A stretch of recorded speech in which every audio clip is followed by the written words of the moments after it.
弟兄姊妹平安，今天是2022年的3月14号。今天的经文是诗篇第105篇1到42节，出埃及记33章第1到第6节，罗马书第4章第1到第12节。今天要跟大家分享的主题是因信称义。因信称义是保罗的神学主张，也是宗教改革者马丁路德所相信的。这是圣经的教导。因信称义，更明白的说，不是因为人的行为来称义。保罗以亚伯拉罕为例，当亚伯拉罕蒙呼召的时候，还是一位不认识上帝的人，他就已经得救了。这就是因信称义。因为呢，亚伯拉罕所夸口的是上帝给他的救恩。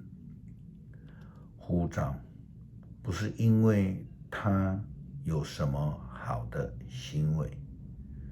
圣经告诉我们，亚伯拉罕他信上帝，因他的信，上帝就认他为义人。正如同我们最近在分享的浪子比喻的故事当中的浪子，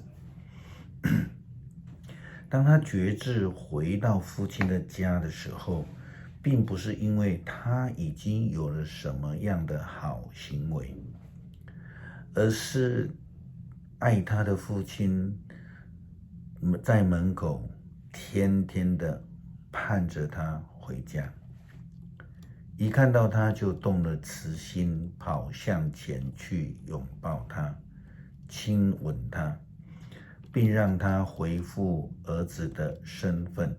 这就是称义的恩典，因为相信而去领受的。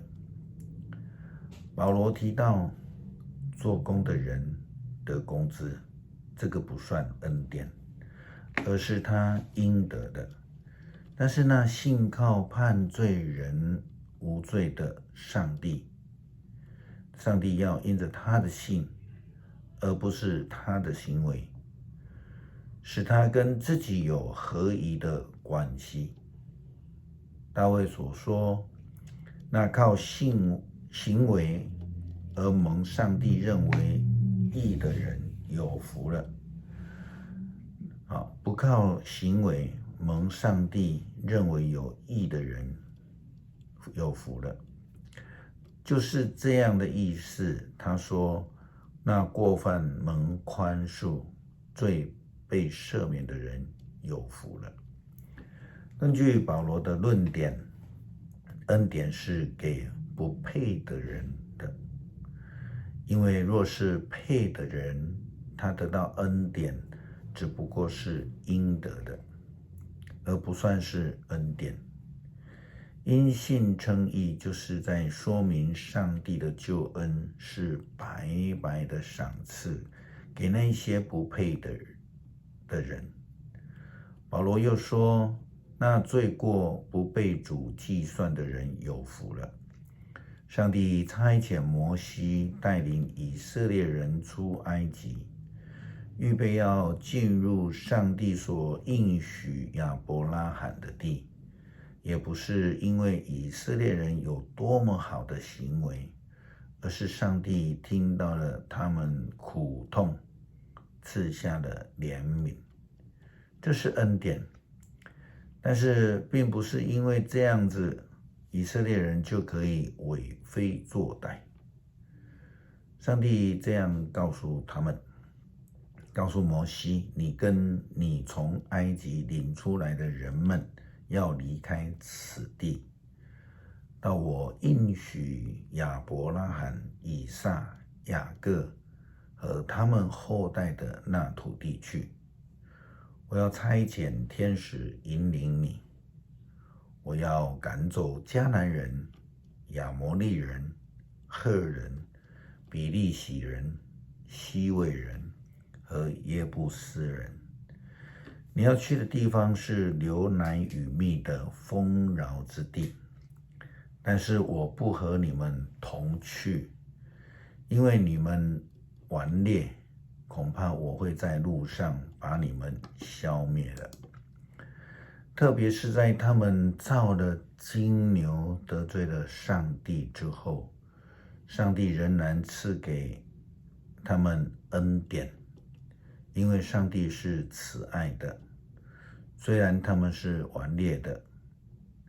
上主吩咐摩西转告他们，你们是顽劣的人，如果我和你们一起去，哪怕是很短的时间，我可能把你们通通灭绝了。现在你们要把身上的装饰品都摘下来，我会决定怎么样处置你们。为什么说要把身上的装饰品都摘下来呢？因为他们在造金牛、造偶像、得罪上帝的这个事情当中，就是把自己的装饰品弄下来给亚伦去造金牛。那样子的故事中间的那一位父亲，他接纳他的小儿子，并不是因为他有好的行为，而是因为这个父亲对小孩子的爱。这样的慈爱彰显在父亲的公义审判当中，他并不以小儿子的行为来衡量他，而是以爱来接纳他。再一次的，我们看到保罗这么说道：亚伯拉罕他信上帝，因他的信，上帝认他为义人。也因此，我们在信仰上就如同亚伯拉罕一样，得到了上帝的应许，成为新的选民。这样的救恩不是因为割礼，乃是因为恩典，使我们能够因信称义。有人认为我们是这些非基督徒的基督徒，非犹太人的基督徒，我们不要成为亚伯拉罕的后裔。当然，我们无法成为亚伯拉罕血缘的后裔，圣经也没有这样要求。并不是说基督徒都必须要承认亚伯拉罕是祖先。保罗是以信仰的角度来论这个，我们因为相信，就不需要接受割礼，如同亚伯拉罕的后裔一样，我们也是蒙福得救的。这是一种类比。我们因信称义，不需要因受割礼或是因行为来称义。诗篇105篇第1到42节，你们要感谢上主，宣扬他的伟大，要向万国述说他的作为。你们要歌唱赞美他，要述说他所做奇妙的事。你们要荣耀他的圣名。愿所有的寻求上主的人都欢乐，要向上主求帮助，要时常敬拜他。上帝的仆人亚伯拉罕的后裔啊，他所拣选雅各的子孙啊，你们要记住他奇妙的作为，要记得他所施行的审判。他是上主，是我们的上帝，他的权威遍及全地，他要永远信守他的约，他的应许达到千代，他要信守亚伯拉罕所立的约，守住向以撒所发的誓。上主和雅各定永久的条例，和以色列人亦永久的约。他说：我要把迦南地赐给你，作为你们的产业。当时上帝子民的人数有限，在迦南地寄居，他们从一地漂流到另一地，从一国流浪到另一国，但上帝不容许任何人欺负他们。为了他们的缘故，他警告君王，他说：不可为难我拣选的仆人，不要伤害我的先知。上帝使他们的国家遭遇饥荒，断绝了他们的粮食，但他差遣约瑟替他们先做准备。约瑟被卖为奴，他的双脚被脚镣铐着，脖子带着铁的楫座，直到他所预言的事实现。上主的话证明了他的真实，于是埃及王下令恢复他的自由，统治列国的王把他释放了，委派他掌管政府事务，让他治理全国，给他管辖大臣，赐他指导元老的权力。后来雅各到了埃及，寄居在那地方。上主使他的子民人口增多，使他们比仇敌强盛。他使埃及人厌恶他的子民，用诡计对待他的仆人。